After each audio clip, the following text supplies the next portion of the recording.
posibilidad ng tagumpay o kabiguan, ng ligaya o lungkot. Kaya marapat lamang na tanggapin si Jesus bilang tagapagligtas at Panginoon. At matapos yun ay panariwain ang katapatan at paglapit sa Kanya bawat araw o day by day. Ang day by day ay naglalayong umalalay sa pang-araw-araw na pamumuhay.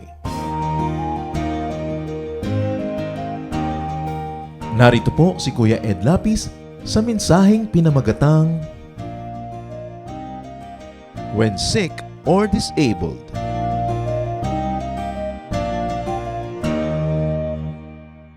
Dear God, thank you that you're God of healing, that you're God of company and companionship. Sinasamahan mo kami, nauunawaan nyo kami, at kayo, Panginoon, ang pwede naming hawakan, sundan, at kayong aming gabay, sandalan, kung kami ay nagkakaroon mga panahon ng kagipitan. Turuan nyo kami, Lord, kung ano pong dapat namin gawin sa mga karamdaman namin at karamdaman ng kapwa. Linisin nyo po kami, inaamin, tinatanggap, at hinihingi namin ng tawad sa iyo ang mga pagkukulang namin. Punan niyo po kami na inyong pag-ibig at gawin niyo kaming karapat-dapat na tumanggap ng pagpapala dahil ginagawa niyo kaming karapat-dapat sapagkat kami minamahal, tinatanggap at pinapatawad niyo. May your mercies abound in our lives. We pray for our loved ones who are not with us right now. Empower them as well. Protect all of us, Lord, from works of evil men and evil spirits, even from our own weaknesses. Walk in our midst. Bring us the blessing, Lord, that we need. Dispense your goodness to us. We lift up your name. In the name of Jesus, your Son, our Lord, our Savior, our Healer, we pray. How do you handle sickness or disability? At ang una nating pag-usapan, yung atin mismo sa sarili nating katawan, sa sarili nating kalagayan, yung dumating na, yung dumarating, nandyan, o maaaring darating pa, bagamat dinadalangan nating huwag. Pero kung sakali man, ano ang maaari nating mapulot ng mga aral sa ilang mga halimbawa sa Biblia? Halimbawa, si King Hezekiah. 2 Kings 20:1-7. About this time, Hezekiah got sick and was almost dead. Isaiah the prophet went in and told him, "The Lord says you won't ever get well. You are going to die, so you had better start doing what needs to be done." Naranasan na ba natin yan sa mahal natin sa buhay na nataningan? Sinabi ikaw, 2 linggo ka na lang, 1 buwan ka na lang, 6 na buwan ka na lang, etc. etc. Itong si Haring Hezekiah, ang pumunta sa kanya yung propeta, a very, very reliable prophet. Sabi niya, mamamatay ka na, hindi ka nagagaling. So ayus-ayusin mo na yung pamamahay at nang sa ganon, hindi gulo ang iyong iwan. Verse 2, Hezekiah turned toward the wall and prayed, "Don't forget that I have been faithful to you, Lord. I have obeyed you with all my heart, and I do whatever you say is right." After this, he cried hard. Before Isaiah got to the middle court of the palace, the Lord sent him back to Hezekiah with this message. "Hezekiah, you are the ruler of my people, and I am the Lord God, who was worshipped by your ancestor David. I heard you pray, and I saw you cry. I will heal you, so that 3 days from now you will be able to worship in my temple. I will let you live 15 years more while I protect you and your city from the king of Assyria. I will defend this city as an honor to me and to my servant David." Then Isaiah said to the king's servants, "Bring me some mashed figs and place them on the king's open sore. He will then get well." Very dramatic. May sakit ang hari, pumunta yung propeta kasi merong mensahe galing sa Diyos. Alam nyo, hari, hindi na po kayo babangon. Ikamamatay nyo na yan, tuloy-tuloy na yan. So mag-ayos-ayos kayo ng inyong mga iiwan para matino ang kalagayan ng kaharian at ng inyong sambahayan. At tapos, umalis na uli ang propeta. Pag may naman dadalaw sa yung ganito, no, kahit propeta, parang wag na lang. No? So, para yung mga dumadalaw sa atin, kumisang, naku, ganyan-ganyan, yung dinalaw namin no 1 linggo, namatay na. Eto ka, pasyente ka, nadidinig mo yung chismisa ng mga dumalaw sa iyo, mga visitors from hell. No? Mga nakakasira ng loob, mga nakakapagpanik. So, papaalis na si propeta, sa kalagitnaan pa lang ng paglalakad niya doon sa bulwagan, pinabalik siya ng Diyos. Nadinig ko ang iyak, kasi nag-iiyak sa Diyos. Di ba? Bumalik ka. Sabihin mo, hahabaan ko pa, dadagdagan ko pa ng 15 taon. So, 3 days lang makakabangon na si John to worship me. Ipoprotect ko pa kayo sa mga kalaban ninyo. Ang daming bonus na kasama dahil lang ang ginawa niya, nanalangin. Nadaig ng panalangin yung prophecy. Nadaig ng panalangin yung pasya na ng Diyos na mamamatay na siya na ipinasabi sa prophet. Nanalangin, umiyak sa Diyos. Kung meron tayong karamdaman, cry out to God. Believe that God hears. But remember this, there was faith in spite of the prophecy. Tinaningan, pero humingi pa sa Diyos ng habag. Do not give up easily kahit sino magtaning sa inyo. Ito nga, propeta na yung nagtaning eh. Mensahero na ng Diyos, dinaan sa iyak. Do not give up easily. Kahit sino pa, ang doktor na nagsabing, naku, ganito na lang, ganyan. Huwag kayong mawalan ng loob. Dalhin sa Diyos ang kaso. No? Pero tatandaan nyo, may kakambal yun. Have heavenly deposits. Maraming deposito. Sabi, Lord, di ba lahat ng pinapagawa nyo sa akin ginawa ko? Lahat ng kabutihan ay binibili ninyo? Na ang pananampalataya ko ay gano'n na lamang at ako'y masunurin? No? So, there were deposits in the Lord's bank. And what were those deposits? Faith, obedience, and righteousness. Lahat po ng matuwid na ipinapagawa nyo, ginawa ko. So, please naman, Lord, extension naman. Sabi naman, oo nga, sige, okay, balik, prophet. No? Sabi, kakahiya naman, nag-prophesy na ako doon. Diba? Bumalik ka. Sige, sabihin mo, 15 years pa at may dagdag pang bonus. The Lord heard his prayer and his cry. Ngayon mga kapatid, kung iiyak-iyak kayo sa Diyos, may ungkat-ungkat naman kayo na ginawa niyong mabuti. No? Hindi naman tayo nakakapanumbat sa Diyos. Hindi pwede, baka makipagtuusan ng Diyos. Siyempre, talo tayo. Pero meron man lang kayong ma-withdraw sa ganito mga moments kasi meron siyang deposits. May pinagparoonan. The Lord heard his cry, his prayer, and the Lord changed his dealing with Hezekiah, and he would give him 15 more years, plus protection. At ano pa? How do you handle sickness or disability? Receive practical medication. Matapos sabihin ng Diyos na, sige, dadagdagan pa natin ang buhay niya. Pumunta ang propeta, sabi niya, madadagdagan ka pa, 15 taon. Tapos nagbilin siya, etong itapal niya sa mga sugat niya, gagaling. Alam naman pala ng propeta, ang itatapal, hindi ipinayo. No?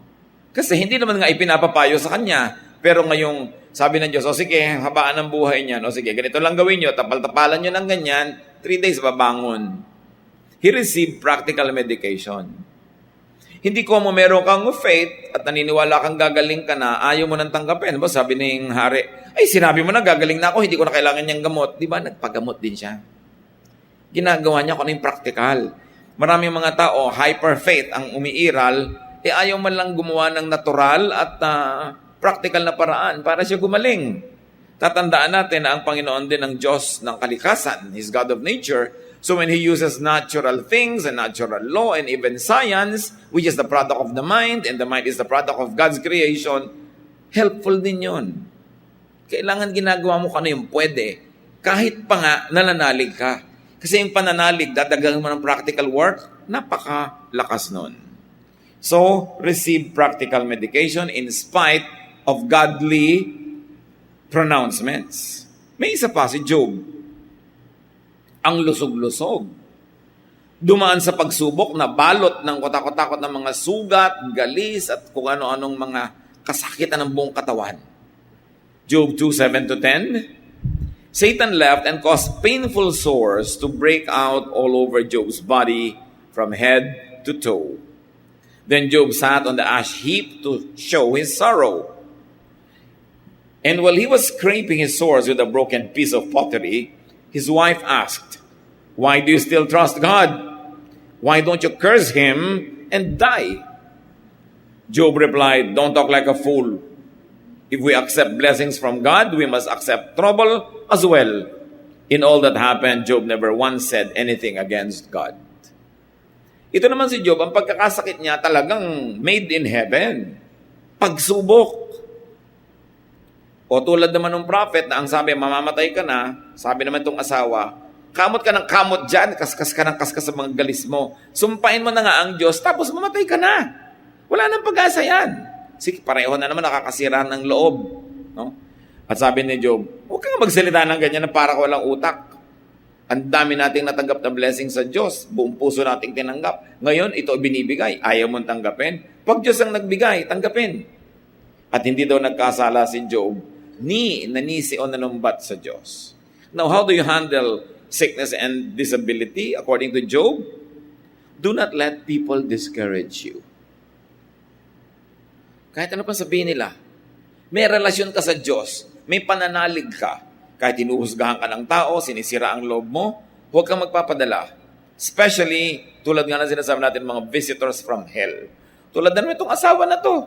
Sa halip na makatulong, sinabi pa, sumpain man lang ang Diyos. Ang lansa-lansa mo, nilalangaw-langaw ka dyan, mamatay ka na. Saan ka man nakakita ng ganong asawa? Meron kaya ditong ganon? Diba? Yung hirap na yung asawa, sinusumbatan pa, ninanag pa. No?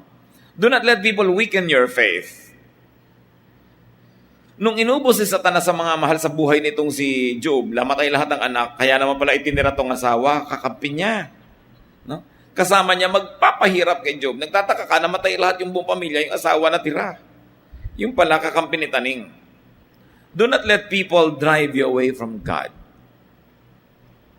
Yung mga nagsasabi sa'yo, godly ka, hallelujah ka dyan, pa-Bible ka pa, tingnan mo, ganyan-ganyan yung buhay mo, talikmukuran mo na yan, limutin mo na yan, huwag ka na magganyan, huwag kayong magpapadala doon.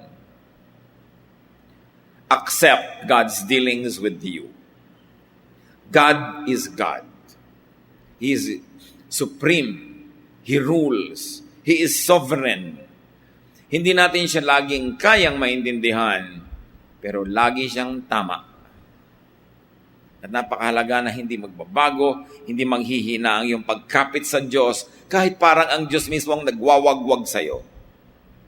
Hindi niya gagawin yun, at kung gawin man niya sumandali, may hangganan according to the grace that He allows us to endure. No temptation, no trial comes to people without God's very exact measurement. At hindi siya nagbibigay ng lampas sa kakayanin nating dalhin kung magpapasya tayong magpakatibay at dalhin yon. At ano man mangyari sa ating buhay, do not blame God. And therefore, do not sin against God. Lalo kung nagkakasakit ka na, naghihirap ka na, nagigipit ka na, tapos makikipagkagalit ka pa sa Diyos, saan ka nalalapit?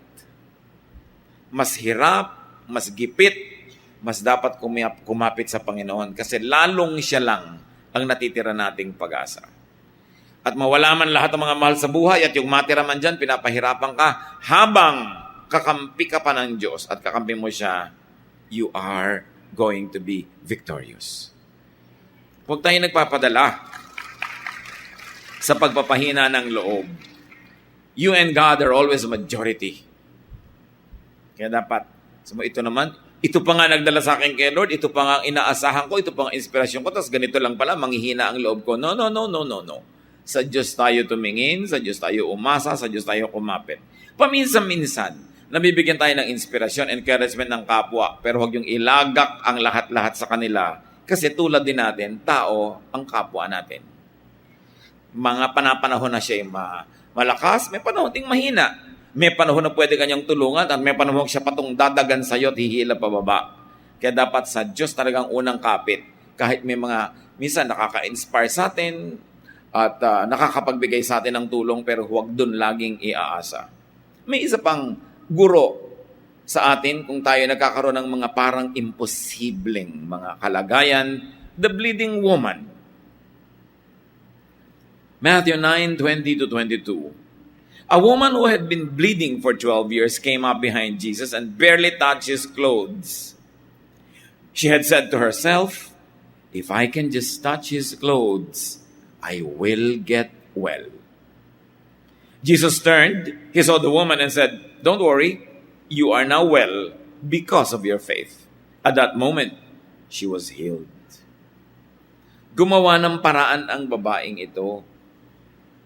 So anong dapat natin gawin mga kapatid? Kung meron tayong mga karamdaman na saan mo man dalhin, hindi gumaling-galing, touch Jesus. Connect with God. At huwag kayong papayag na may pipigil sa inyo. Unang-una, she was bleeding. She should have not touched Jesus. Kasi she was considered unclean. Pero si Jesus yun eh. Huwag yung sabihin, ako hindi na ako kayang tulungan ng Diyos o nakakahiya na sa Diyos, ang lalalala ko na. Walang hindi kaya ang Panginoon. Ngayon, yung iba nakakahipo sa Panginoon, nandyan naman, pero bakit wala nangyayari? May kulang, pananalig. Sabi niya, mahipo ko lang. Hindi naman yung tela yung nagpagaling eh. Yung connection niya symbolized by that act. At napakahilig kasi ng mga Oriental people na laging may hipo, merong lapat, merong physicalization. Ganun tayo eh. We are a touching people. Kaya sabi niya, mahipo ko lang, gagaling ako. Paano nyo hihipuin ang laylayan ng damit ni Jesus? Wala naman siya at hindi naman siya naglalakad sa ating paligid. Siyempre, when we pray, when we read the Bible, when we let the Holy Spirit explain to us the mysteries of God's words, and when we obey, we are touching Jesus.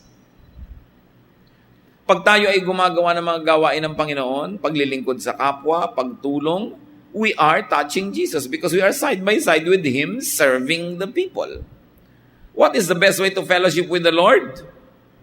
To serve because the Lord serves. At kung invisible man ang Panginoon, tuwing naglilingkod ka, may ginagawa ka na gusto ng Panginoon na ginagawa ng mga anak niya, nandun ka, rubbing elbows with the Lord. Because pareho kayo ng ginagawa.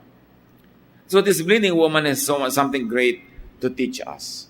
Hindi siya karapat-dapat, kababae pa niyang tao, tas naubos na ang mga pera niya sa pagpapagamot, wala namang napapala.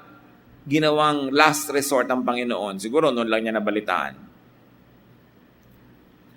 Pwedeng gawing last resort ng Panginoon kung talagang hindi mo alam, you did not know any better. Pero dapat tayo nakakakilala sa Panginoon, siya na yung first resort. Siya na agad, hindi yung, wala na tayong magawa, mag-pray na lang tayo. Pray agad, yun ang una. Tulad ng ginawa ng hari. Sinong makakapagsabi na propeta, na guaranteed prophet, sinabi ng hindi ka nababangon, nabaligtad pa ng panalangin? Sino ang mga tunay na malalakas na tao? Yung taong nananalangin.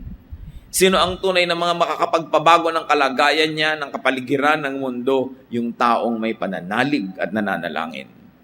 Because prayer is very appealing to God. Hindi pinapaliwanag sa atin, pero hindi ma-resist ng Lord na makinig sa prayer. At nakikinig siya. Kung ang Panginoon ay laging nakikinig sa prayer, gaano naman tayo kadalas manalangin? Yung iba ang tamad pa, lagi nagpapapray sa iba. Text ng text, ipag-pray mo ko. Teka, ikaw ba nagpe-pray sa sarili mo? Papray ka ng papray. Diba? Kasi yung prayer, hindi ka lang humihingi sa Diyos, nakikipag-fellowship ka. At mahilig makipag-fellowship ang Diyos sa atin.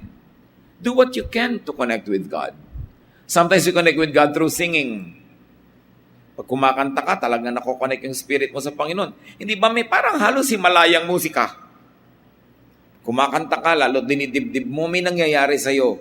Para kulang na lang umangat ka sa lupa dahil talagang nalilift up ka. So you get connected. When you read the Word of God, you get connected. When you meditate, you get connected. When you do Christ's work, you get connected. So believe in the Lord and believe in miracles. Sabi ng babae, mahipo ko lang. Naniniwala, walang kaduda-duda. Naganap. Kahit walang permiso ng Panginoon, nangyari. Kasi ang kapangyarihan ng Diyos, available, open to all. Hindi mo na kailangan lagi ipagpaalam. Dahil alam na natin ang kalooban niya, yung mabuti para sa atin. Si Saul, isang hari na who fell out of grace. Dati siya yung uso sa blessing ng Diyos. Tapos marami siya pinaggagawa na wala yung blessing sa kanya. At hindi lang yon, nagkaroon siya ng grave and deep depression. Maraming mga psychiatrists at mga clinical counselors, ang basa nila sa nangyari kay Saul, it was what? Deep depression. Yun nangyari sa kanya. 1 Samuel 16:14 to 23.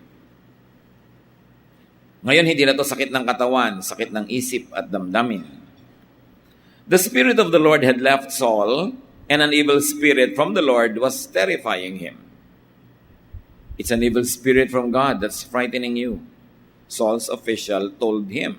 Galing nila na diagnose sila, yung pinanggagalingan ng problema niya. Hindi siya makatulog, siya balisang-balisa, laging ninenervyos, natatakot, nagkakaroon siya ng mga phobia, pinagpapawisan ng malamig, hindi makatulog sa gabi. Akala mo laging may nagpapahirap sa kanyang kalooban, binabangungot, lahat ng mga hirap na yan.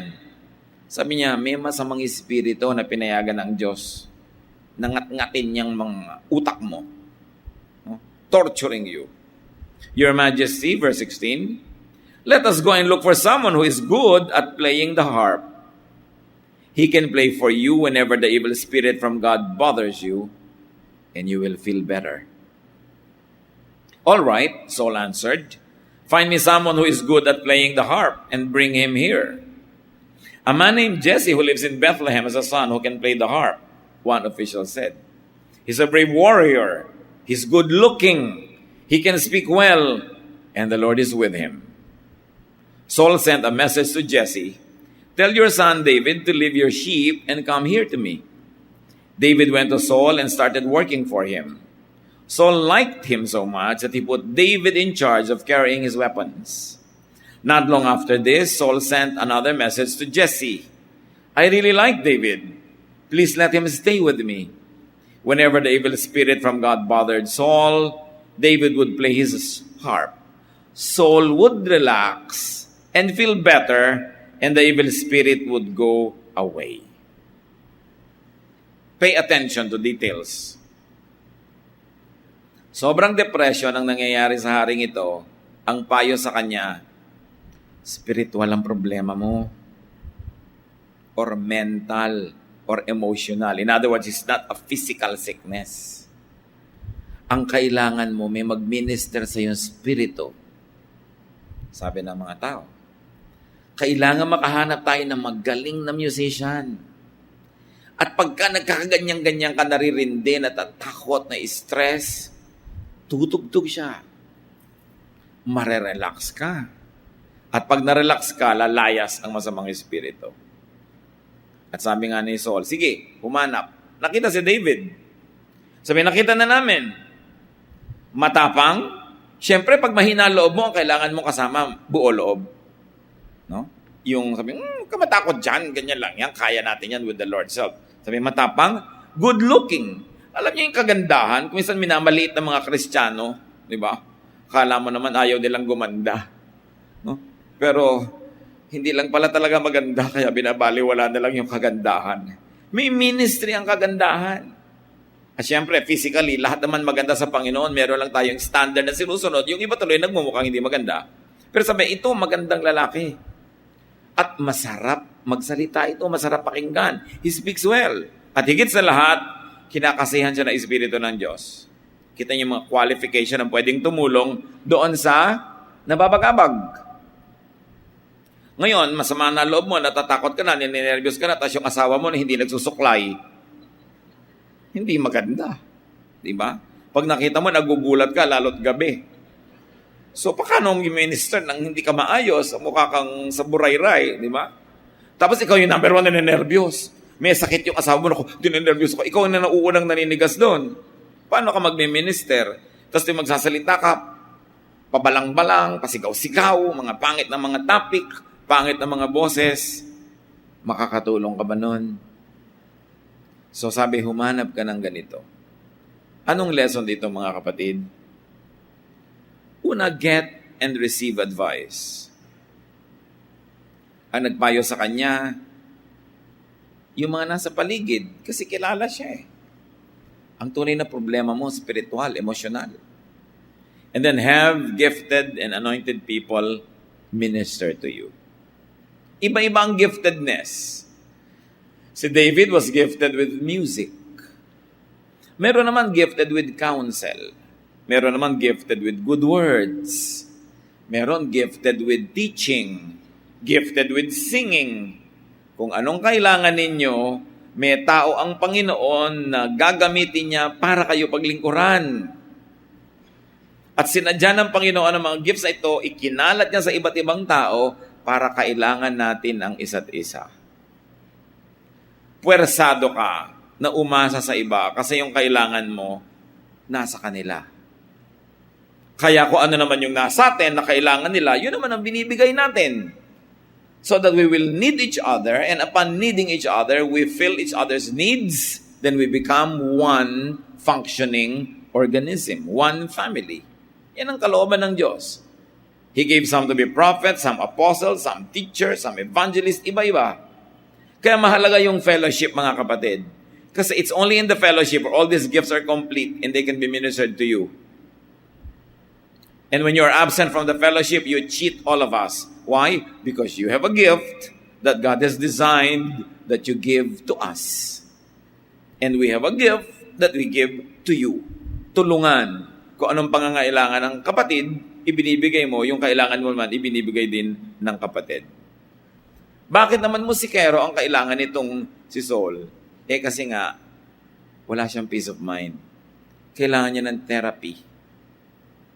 Kailangan niyang mapayapa, mapanatag. Sa ganitong uri ng mga sakit, mga kapatid, sakit ng isip, sakit ng damdamin, sakit ng emosyon, what we should do? Relax. Kaya ngayon, ang dami ng mga spa, ang dami ng mga kung ano, kasi yung stress ng city life, kailangan mo ma-relax. Ang mga paa natin, lagi nakasapatos, so hindi na namamasahe yung mga nerve endings sa talampakan, na kung taga-probinsya ka at naglalakad ka araw-araw sa batuhan, hindi mo kailangan ng foot spa. Kasi acupressure yun na natural. Di ba? Hindi mo kailangan magbayad sa spa para mag-jacuzzi kung naliligo ka sa ilog. No, na dinadaan-daan ka ng mga malalaking agos at kuminsan may kasama pang mga palapa ng nyog. O, talagang natural lang yung scrubbing. Kaya napakapalad ng mga nabubuhay ng malapit sa kalikasan. Pero pag nasa city ka, everything is artificial. You need to recreate soothing, relaxation, and relaxing activities. Pero dito, nakita natin mga kapatid, ano ang gamot? Surround yourself with pleasant things. Hindi lang ito gamot, prevention din. Kaya niyong pabanguhin ang bahay niyo, pabanguhin niyo. Ang tawag dyan, aromatherapy. Kasi ang maamoy ng ilong mo, diretso sa brain. Brain agad. So, syempre, alam nga namang ma-relax ka kung ang naaamoy mo, saksakan ng sangsang na baho. Diba? Kung ang naaamoy mo, parang humahalimuyak na sampagita o hasmin, ilang-ilang, kahit mainit ang ulo mo, lalamig. Lalo't ang naamoy mo, pagkabango-bangong ginisa. Siyempre, sasarap ang gana mo dahil may naaamoy ka. Kaya yung mga tao, gusto nyong malayo kayo sa maraming sakit, simple lang, pabanguhin nyo yung kapaligiran. Huwag lang sobra dahil namamatay yung sense natin ng pang-amoy pag sobra. Ayusin mo, pagandahin mo. Di ba si David sabi, magandang lalaki yan. Pagandahin mo ang iyong bahay, pagandahin mo ang arrangement ng iyong mesa. Yung makita mo palang yung mesa mo, ang gulo-gulong parang sumabog, wala namang granada, magkakasakit ka. Yung pagbukas mo sa cabinet, napakaburarag, gulo-gulo. May pusa pa sa loob. So, paano ka gagaling nun? Kailangan maayos. Ang Diyos maayos eh. Ayusin mo pa lang ang iyong buhay, ayusin mo yung bag mo, ayusin mo yung buhok mo, ayusin mo yung kapaligiran, gagaling ka na. Yun ang pinayo. Hindi naman kung ano nung mga mahirap gawin eh. Tugtog lang. Kasi, bantayan nyo yung sabi sa verse, then you will rest. And after you have rested, the evil spirit will leave you. Hindi, the evil spirit will leave you, then you can rest. No. Rest. And the evil spirit will leave you. Kailangan ipinapahinga natin ang ating isip, ang ating katawan, sapagkat yung pagod na isip at pagod na katawan, playground yan ng mga impacto. Pag lagi kang aligaga, lagi kang nagmamadali, lagi kang nagra-rush, laging pagod na pagod, kakasakit ka. Mainit ang ulo mo, lagi kang galit. Kaya sabi, learn to relax. On the seventh day, God rested. Diyos nga, nagre-rest. Pero alam niyo yung rest ng Panginoon, hindi naman yung natulog na lang siyang ganon. Kasi ginawa niya yung kanyang creation on the seventh day, in-appreciate niya. So may gagawin ka, appreciatein mo ngayon. May nuluto ka, kakainin mo ngayon. Meron ka nilabhan, pinlansya, isusuot mo ngayon. Kailangan pakinabangan mo because beauty ministers. God is God of beauty. And when we say beauty, we don't mean a certain standard of what is physically beautiful in a person's body. Alam niyo yung beauty, basta may harmony, may balance. Beautiful yun. Maghahain ka nilang, tuyo lang yung ulam mo, may kamatis, lagyan mo ng floral formation. Hindi basta mo lang itinambak doon, itong tuyo. Diba? Wala ka art-art. Kailangan masaya, maganda. Find comfort, find therapy, and find beauty. Ngayon, mga kapatid, dapat tayo yon yung parang si David. Pag tinitingnan ka ng tao na i-inspire, kasi maganda kang tingnan. No? Hindi nagmamantika ang mukha mo. Yung pinapahit-pahiran mo man lang ng kung ano yan para mukha kang bagong pahinga kahit pagod. Yung hindi pagka naamoy ka, talagang hindi na siya hihinga, di bali nang masuffocate. Huwag ka na lang maamoy. So, we minister to people. Yung paglilinis mo sa katawan mo, sa environment mo, ministry yan. Hindi lang yung pagkanta sa choir o pagpipreach ang ministry. When you enable people to rest and find beauty and inspiration, that is a very special ministry. Importante, lalo kung kayo asawa, di ba? Yung magmi-minister ka, syempre, magagargle ka man lang. Hindi yung, alam nyo yung mga diwata sa Ilog Cosito na nakamamatay ang baho ng hininga sa Florante at Laura. So, kailangan hindi ka ganun. Lalo't meron kang kapartner sa buhay. Marami kasi mga kapatid, pagka matagal na mag-asawa, hindi na talaga, walang ka-hygiene. No? Yung nakahiga, kain ng kain, makakatulog na lang.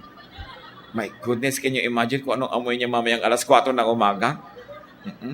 Tapos good morning sa'yo, talikod ka naman ng talikod.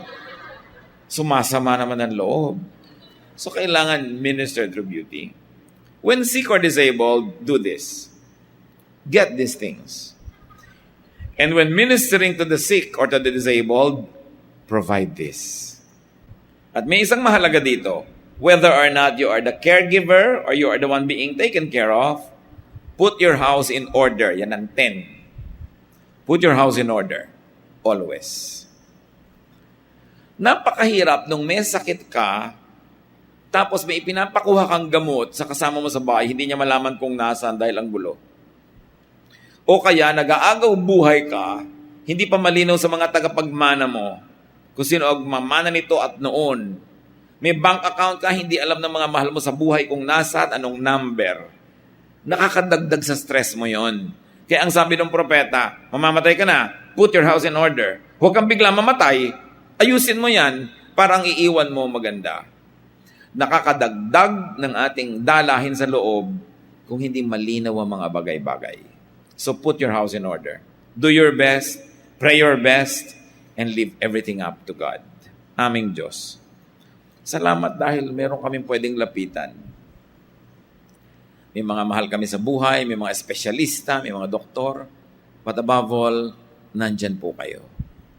Dalangin namin, Panginoon, yung kapangyarihan nyo, lumukob sa amin, pagalingin nyo po kami sa aming mga karamdaman. Mga kapatid, magsayuko tayong taimtim sa Panginoon. Sino man ang may karamdamang mabigat, ilapit nyo ngayon. Humingi tayo sa Panginoon ng kagalingan. Yung Diyos ni Hezekiah, Diyos din natin. Yung Diyos ni Job, Diyos natin. Ang Panginoong Yesus, the same yesterday, today, and tomorrow. Sa ilang saglit ng katahimikan, manalangin kayo para sa kagalingan ng inyong sariling mga katawan. Sa susunod, ipapanalangin naman natin ang mga mahal natin sa buhay. Pero ngayon, I'd like you to pray for yourself. Kung ano ang inyong karamdaman, lalo't mabigat ito, ilapit ngayon, ihingi ng himala sa Panginoon. At nais kong ipanalangin din kayo, kayong may mga dinaramdam, yung sa palagay nyo talagang mabigat na mga karamdaman, hindi lang common cold, hindi lang ordinaryo, kundi may kabigatan. I want you to stand. We're going to pray. We're going to ask God to touch your body. We're going to ask God to move in our midst and do what is good at. Yes, you stand before the Lord and say, Lord, I want your healing. I want your touch right now. Dumadalangin ako, Panginoon, kayo lang ang tunay na walang mintis kung magpagaling. Loobin ninyo na pagalingin kami. Sino pang tatayo at tayo hihingi sa Panginoon ng kapangyarihan. Mga kapatid, kung meron kayong pananagutan at alam nyo yon, kung ba't kayo may karamdaman, halimbawa kayo nagpabaya sa sarili o napilitang kayo magpabaya, kung ano man yon, kung meron kayong dapat ihingi ng tawad sa Diyos dahil may pananagutan, ihingi nyo muna ng tawad ngayon. Makipaglinaw sa Diyos at sabihin ang inyong mga pagkukulang kung bakit dinaranas ang karamdamang ito. Yun naman ay kung meron kayong alam, lumapit sa Diyos, humingi ng tawad. Maya-maya mananalangin tayo sabay-sabay.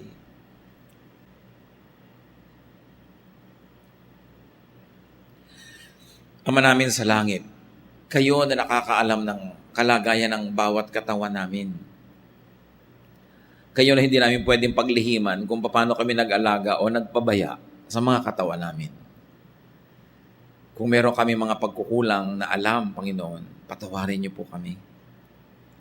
At maging mga hindi namin alam, nagkulang pala kami sa aming mga sariling katawan, patawarin niyo rin kami.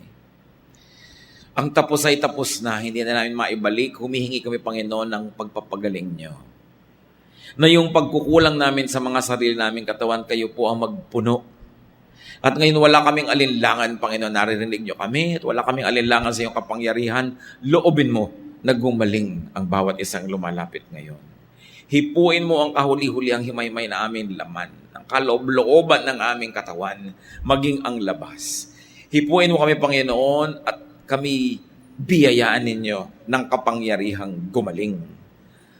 Patawarin niyo kami sa aming mga pagkukulang, punuin niyo kami ng inyong kapangyarihan, at palakasin niyo kami. Panginoon, nawa, sa pagpapagaling niyo, sa inyong pagtuturo sa amin kung paano lubos nagagaling, doon sa mga ang paggaling ay dahan-dahan, at doon naman sa mga biglaan yung pinapagaling ngayon, Panginoon, sa aming lahat, iba't ibang kaso, turuan mo kami, tulad ng ginawa ni Hezekiah, matapos gumaling, sumamba. Nang kauna-unahan niyang inasikaso, pagbangon mula sa kanyang banig ng karamdaman, ay sumamba. Ituro mo sa amin, Panginoon, ang lakas namin magamit sa pagsamba sa inyo, unang-una, sa paglilingkod sa inyo at sa aming kapwa, at upang tamasahin din namin ang magagandang bagay na niloloob mong malasap namin sa pahiram na buhay na ito. Ituro mo sa mga kapatid na ito, Panginoon, kung saan kukuha ng mga lunas, kung saan kukuha ng mga David na makakaminister sa kanila, kung saan at papaano magre-relax at nang sa ganun ang katawan iwan ng mga masasamang espiritu na ayaw naman sa amin kung kami relax. Gustong-gusto ng mga espiritong ito na kami ay mga aligaga at mga lito at mga nagmamadali. So ituro mo sa amin, Lord, to pace ourselves, to relax in the right moments so we will not be breeding ground for evil spirits. At nawa, Panginoon, sa pagpapagaling niyo sa amin, mabigyan namin ng kaluwalhatian kayo sa aming lakas. Sa mga kapatid na narito, wala namang inilalapit sa inyong mga anumang malalaking karamdaman. Salamat po. At nawa, bukod sa mga hindi namin alam, ay talagang napakalakas ng aming mga katawan. Bigyan mo ng katuturan ng buhay namin, Panginoon. Hindi lang para sa sarili ang lakas, kundi magamit sa mga mas dakilang bagay. Pero kasama na rin na magamit namin para sa mga personal na bagay na kayo rin ang may kagustuhang lasapin namin. Mga kapatid, sa inyong pagtayo, sa inyong pananalig, tanggapin ninyo mula sa Panginoon na inyong hinihingi ng may bukas na puso, may pananalig at may pasalamat. At loobin nawa ng Panginoon na pagalingin kayo ng lubos at agad-agad. At kung may iba siyang paraan at dahan-dahan, magkaroon tayo ng bukas na isip at makitang kumikilos ang Panginoon sa ating buhay. Mga kapatid, sa pangalan ng Panginoong Hesus, tanggapin ninyo ang kanyang kabutihan, ang kanyang pagpapalakas at pagpapagaling. Panginoon, salamat Ama. Pinupuri namin kayo sa araw ng pagpapagaling ninyo sa pangalan ng Panginoong Hesus.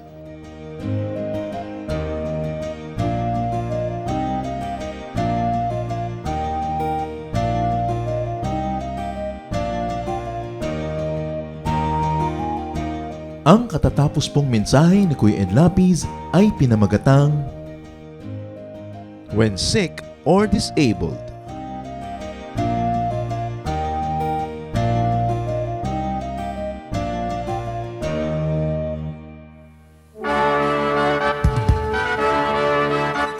Halina't sama-samang sumamba at magdiwang sa Day by Day Jesus Celebration kasama si Kuya Ed Lapiz.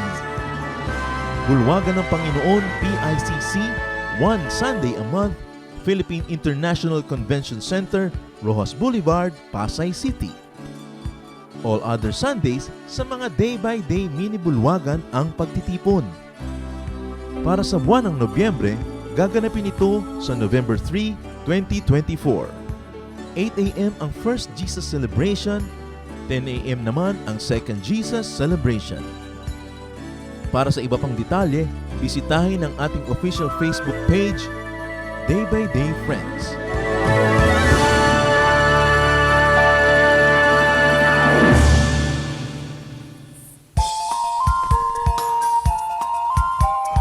Ako po si Pastor Arnold Hernandez. Inaanyayahan po namin kayo na dumalo at makisaya sa Jesus Celebration sa ating Day by Day Bonifacio Global City. Tuwing linggo sa oras ng 3 hanggang 6 ng hapon sa 8th floor Menarco Tower, 32nd Street, BGC, Taguig City. At para po sa detalye ng schedules at location, narito po ang ating contact details. 0949-992-6574 at visit FB page Day by Day Bonifacio. Halina't ipagdiwang ang Panginoong Hesus!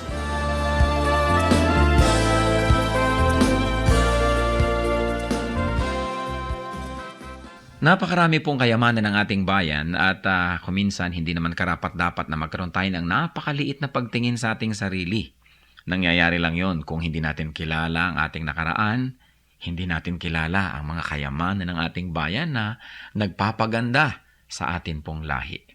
Kaya naman dapat nating kilalanin ang nakaraan, ang kasaysayan, at ang mayayamang mga pamana sa atin ng ating mga ninuno. Ang mga hiyas po ng ating lahi, ang mga kayamanan ng ating bayan ay binubuo ng maraming bagay. At isa na rito ang musika. Ang musika ay salita daw ng kaluluwa. Ang musika ay napakabisang paraan upang ipahayag ang ating damdamin, ang ating mga pangarap at ang ating mga pagpapahalaga. Sa Pilipinas po, ang musika ay paraan ng pagpapahayag ng mga espiritual na bagay. Ang mga Pilipino kapag gumagawa ng musika kadalasan ay upang sumamba. Kaya tayong mga Pilipinong Kristiyano ay dapat lamang na mag-aral ng mga tugtog ng ating bayan at gamitin naman natin ito sa pagsamba sa Panginoong Hesus. Dapat nang bawiin ang musika ng Pilipinas mula sa kung ano-anong mga paggamit na hindi ayon sa kalooban ng Panginoon. At ito naman ay dapat ialay sa paanan ni Hesus upang lalong makadagdag sa marami, makulay at magagandang paraan ng pagpapahayag natin ng ating pananampalataya. Ang musika ng bayan, hiyas ng lahi, hiyas ng bayan. Narito at ating pakinggan ang mambayo, mga tunog ng pagbabayo ng palay na may kasamang mga awit mula sa mga kalinga.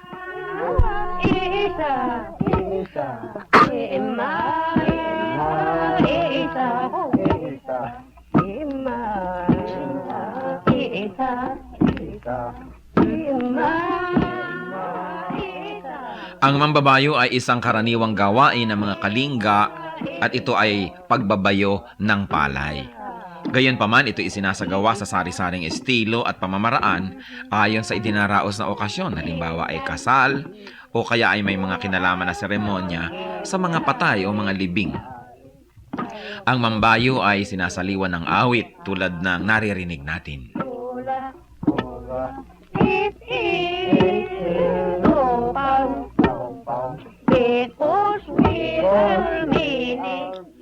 Ang sinasaliwan ng awit na pagbabayo ng palay ay ginagampanan ng 8 kababaihan at sinasagot naman ng mga kalalakihan. Paulit-paulit at mauulit na maririnig ang ritmikal na pag-awit ng mga salitang ima, isa o insa.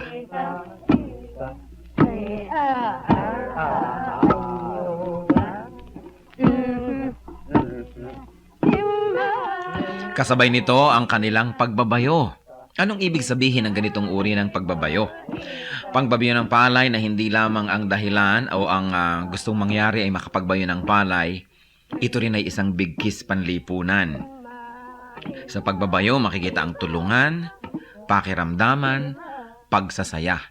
At makikita natin ang pagiging dakilang mga musikero ng mga Pilipino na maging sa pagbabayo ng palay, gumagamit sila ng musika, hindi lang upang sila ay malibang at pagaanin ang trabaho, kundi patuloy na ipahayag ang kanilang nadarama. Sa mga Katagalugan at sa mga nasa kapatagan ng Luzon, uso rin ang bayuhan, lalo ang pipigan. At kadalasan, yung halo na ipinangbabayo ng pinipig, inuukit pa ang loob nun at nilalagyan ng parang bolang kahoy sa loob na habang nagbabayo, kakalog-kalog naman ang bolang ito at gumagawa na naman ng isang ritmo.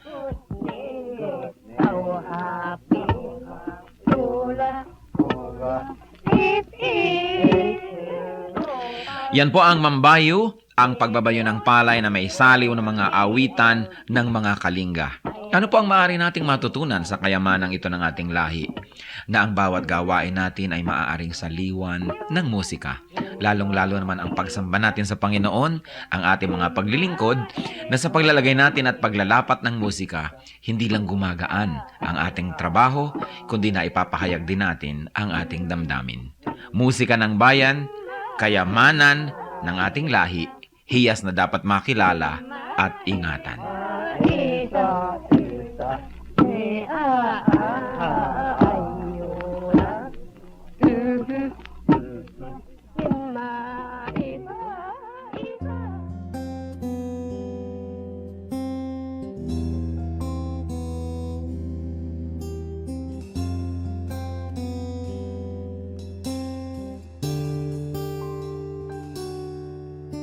Mula sa sinapupunan, ako'y iyong kilala.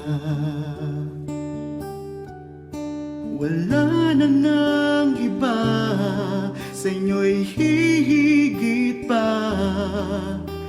Panginoon, tapat, dakila ka. Kayo lang ang pupurihin at siyang tatanghalin, pagkat kay buti-buti niyo sa akin.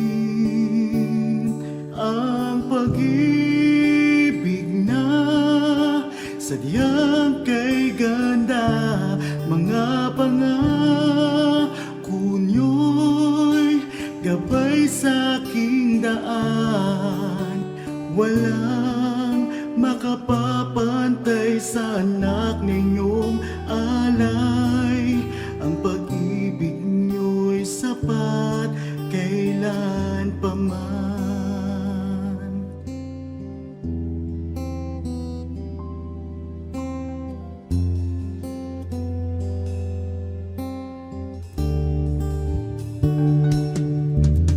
Tinawag niyo akong kaibigan, kahit na ako ay pariwara. Sagat sa labis ang inyong pagmamahal, sa tupang sa kawan na nawala. Kung aking bibilangin bawat butil ng buhangin, ang habag niyo'y ganon karami rin. Ang pag-ibig niya sadyang kay ganda, mga pangako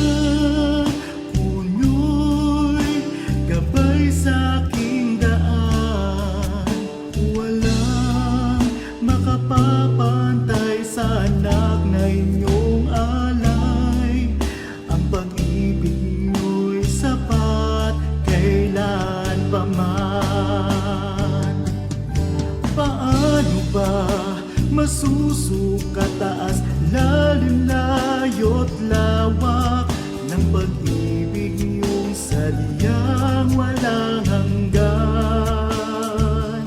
walang hanggan. Ang pag-ibig na sadyang kay ganda, mga pangako nyo'y gabay sa aking daan. Walang makapapantay sa anak na inyong alay. Ang pag-ibig nyo'y sapat kailan pa man. Ang pag-ibig nyo'y sapat kailan pa man. Ang pag-ibig nyo'y sapat kailanman.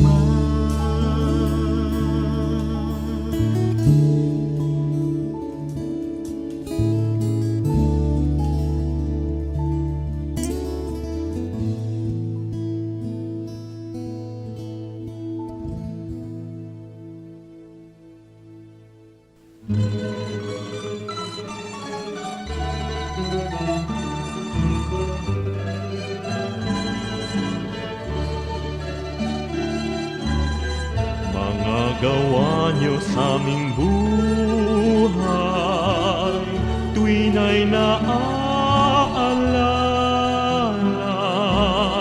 Kayo'y laging tapat na tunay, puno ng pagpapala. Salamat sala'y pinatawad, nilinis niyo, Diyos.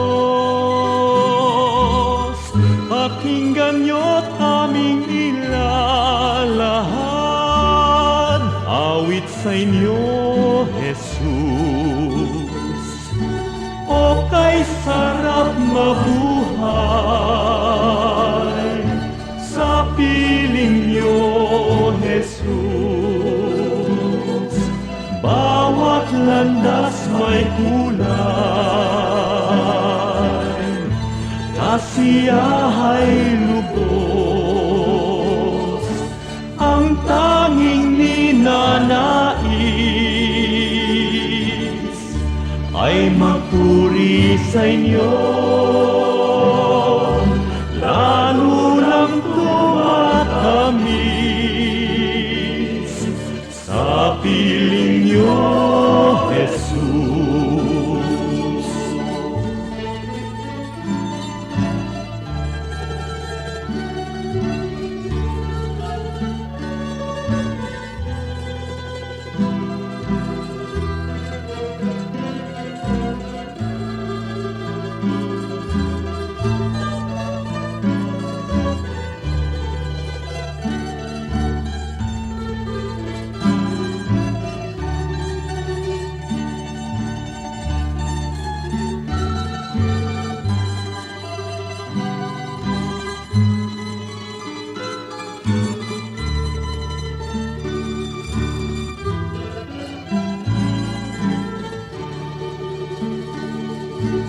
O kay sarap mabuhay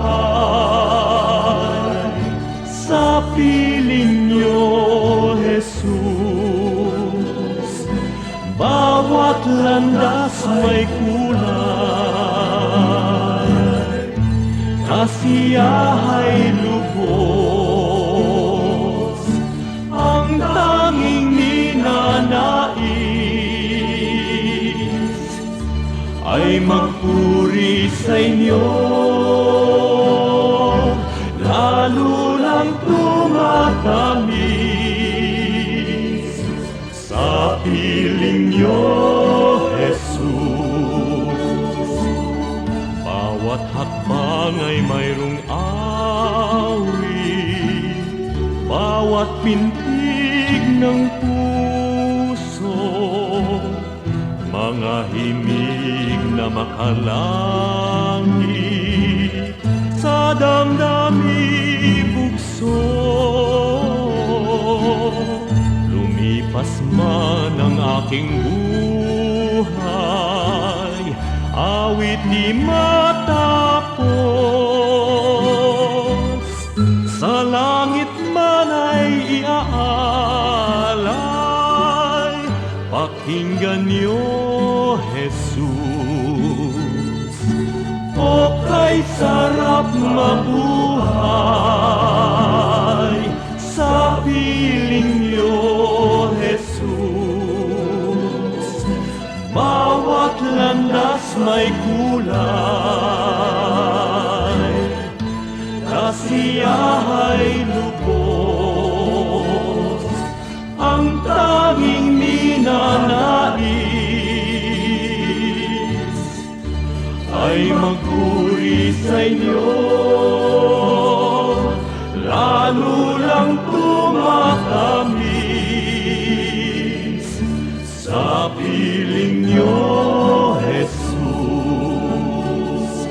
Lalo lang tumatamis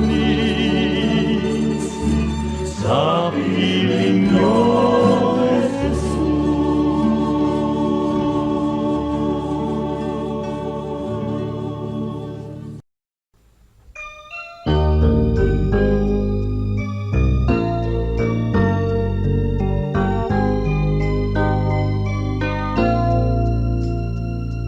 Kung ang puso mo ay nasasaktan dahil buhay ko ay may kabiguan, suliranin may nagbunga ng kasawian.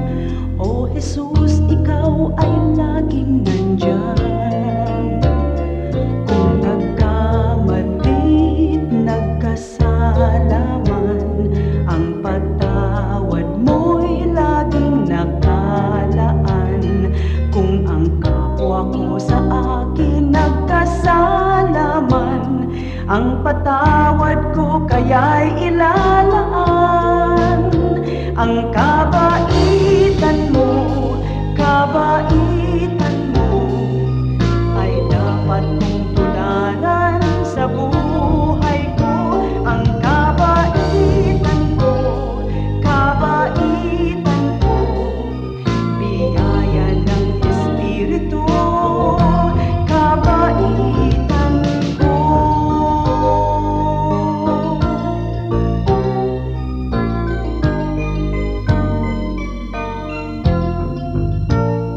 Kung nagkamali't nagkasala man, ang patawad mo'y laging nakalaan. Kung ang kapwa ko sa akin nagkasala man, ang patawad ko kaya'y ilalaan. Ang kabaitan mo ay dapat mong tularan sa buhay ko. Ang kabaitan ko, biyaya ng Espiritu, kabaitan ko.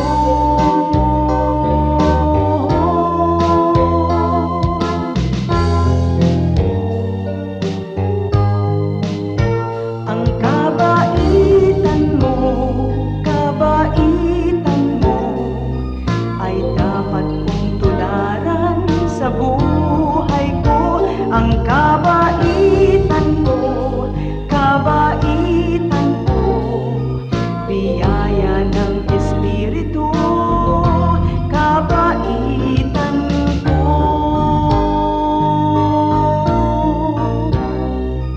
Biyaya ng Espiritu, kabaitan.